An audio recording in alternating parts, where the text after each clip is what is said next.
Welcome to Retail Leadership with Steve Worthy, where we go well beyond the corporate playbook to unpack major opportunities, hidden challenges, and critical issues that senior retail leaders face every day. So let's get started right now. Okay, welcome back. Welcome back to Retail Leadership with Steve Worthy. This 4-part series on the 4 decisions that you need to make after the NRF or after any conference this year. Number 1, we focused in on, of course, decide the real problem you're solving this year. And we want to, if you haven't listened to that one, please make sure you listen to that one, because these don't necessarily build on themselves, but number 1 was actually pretty good. It was actually pretty good. Number 2 that I want to get directly into is because there is so many ideas that float around NRF or any conference, rightfully so, right? And as I said in episode 1 of this series, conferences are meant to stretch your imagination. They're built on ideas, big ideas, right? You don't want to go to a conference and hear what you've already heard last year. You don't want to do that. You want people to push the envelope. That you want to hear those things, because you know intuitively that some of these things aren't going to happen, but you need to hear them. You need to get the juices flowing. You need the provocative ideas that will push the limits to your thought process and your team. So the number two decision that you need to make is you have to figure out how to pressure test, conference ideas against your operational reality. This is an idea and a decision that when I was creating this list, I've seen this happen when I speak to companies and they are trying to impact the retail industry, and they want to make sure that the ideas that they are presenting, or at least after we have a conversation, we want to make sure that the decisions that they are presenting are impacting the operational reality of their ICP, of their ideal customer profile. Because what happens at NRF at conferences, everything happens there, and everything that is presented, the conditions are perfect. It's almost like when I talk about how everything is perfect at HQ compared to store operations, right? Everything that happens at conferences, all the ideas, they are set within a perfect condition for presentation, implementation, visualization, understanding, ideation. You all the Asians, all the Asians, that you want to put out there. The conditions are perfect for those. Your business doesn't operate that way. You have to do a quick and immediate assessment after meaningful sessions.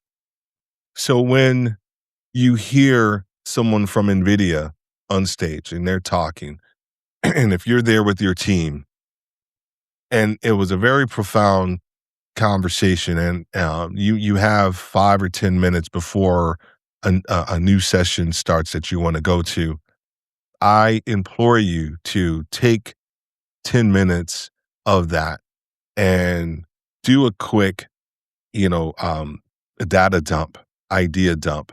Maybe there's someone who has a collective Apple Notes running, or a Word doc that's running that, you guys can quickly collaborate or send people information and ideas that you have received from that that session.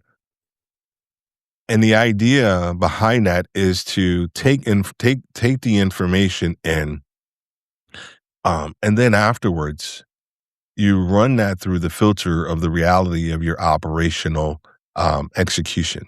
You have to do that. You have to take these ideas, and hopefully you've spoken to people who are in similar verticals as you are, maybe similar markets. Whether if you're, say, retail luxury and you have a problem as a luxury brand, maybe you want to talk to another luxury brand, whatever it may be. It's important. It's important that you are running your ideas, you're cataloging your ideas, but then afterwards you're running them through the reality of your operational execution. And when you're doing this, you have to bring the people who are responsible for your operational execution to the table. What we tend to see is that we see companies and leaders come back from the conferences loaded for bear. Once again, new ideas and information, and they are constantly saying these are the things that we need to do in order to beat our competition. If we want to stay ahead, if we want to make sure that we're that we are delighting our customers, all those different idioms that people want to put out there. If you are realistic about your operational execution and where you stand, you will bring the people who are responsible for it to the table. You have to do that because conferences, the optimism, hides the execution friction, right? It does, right? Everything's possible. Everything's possible.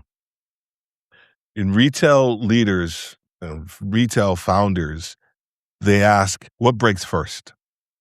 What breaks first? What breaks first? One of the things that I lived by, and I still do today, whenever I hear companies talk about new initiatives at the store level or market level, whatever it may be, I am always and have been always of the opinion that the reality of that innovation doesn't take place until the excess resources have been removed. Whether it is the buyers that are in the market and you've just rolled something out, and there's the buyers are staying in the market for 2 weeks, or there's excess payroll, or there is additional assortments that are provided for each store. And when those things are removed, the reality of the business takes place. The reality of the operational gymnastics takes place. That's the one thing I love about retail is that the real results don't happen the way that they're supposed to. We can sit here and um, think about different things around execution, but in the reality, they don't happen the way that they are supposed to, and that's okay. Because if you have groomed your team, educated them, developed them properly, they are adaptable and they can actually handle some of the changes that take place. So when you come back from a conference, the question for number two that you have to ask is, what changes when this hits real people, real stores, and real constraints? What changes when this idea, initiative, concept, new thing you want to implement? What changes when this hits real people, real stores, and real constraints? It's a very important question to ask. It could be the difference from saving time to spending resources that you don't have that you could have allocated somewhere else. It's the difference between getting somebody super psyched and the team pumped up about a new initiative compared to not spending the adequate amount of time researching the idea to see if it's actually viable. So the question, once again, is, what changes when this hits real people, real stores, real constraints. All right. Next episode, we are going to talk about decision or idea perspective number 2 that you need to make sure that you're thinking about after a conference or even before you attend.